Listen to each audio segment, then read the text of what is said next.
Ayan mga kamamushi, legit talaga naka-red lips ang ating Kiss Lip Serum na mas kilala nating lip gloss, di ba? Pero sa pagkakaalam ko, ang lip gloss is pang oily lang sa lips, lalo na sa mga nagda-dry. Pero itong ginamit ko is lip serum by Melden, K-Beauty by Melden. At syempre, bago tayo magpatuloy, ayan, ipakita ko sa inyo yung pagdating ng parcel natin. Kita nyo naman talaga yung mukha ko dyan, as in, ang putla.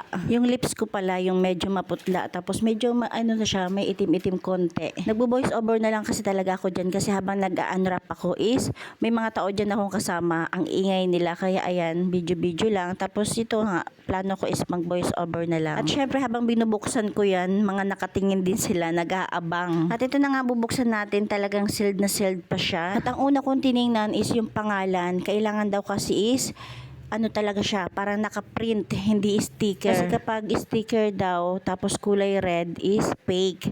Ito, talaga naka-print siya, tapos kulay pink. Kaya legit na legit. At ayan nga, agad-agad sinubukan na natin. Ayan, medyo ignorante lang ang peg.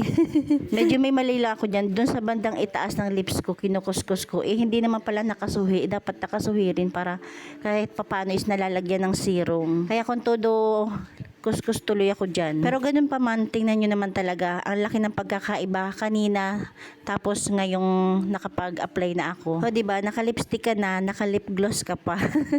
Hindi lang sa mukha na ngayon ang may serum, pati na rin sa labi. Ayan, i-share ko sa inyo kung saan ko to nabili. Andyan lang yan sa ating yellow basket or sa caption, pwede naman sa comment section. At sa sobrang tuwa ko pa nga nito, napagtripan kong kagat-kagatin yung labi ko, tapos sip-sipin para tingnan ko kung gaano katagal talaga na yung yung pagka-red niya. Ayan, at sinubukan ko pang punasan ng ng daliri ko. O di ba, legit meron pa rin. Pero syempre, dahil natuwa nga ako, nag-apply ako uli.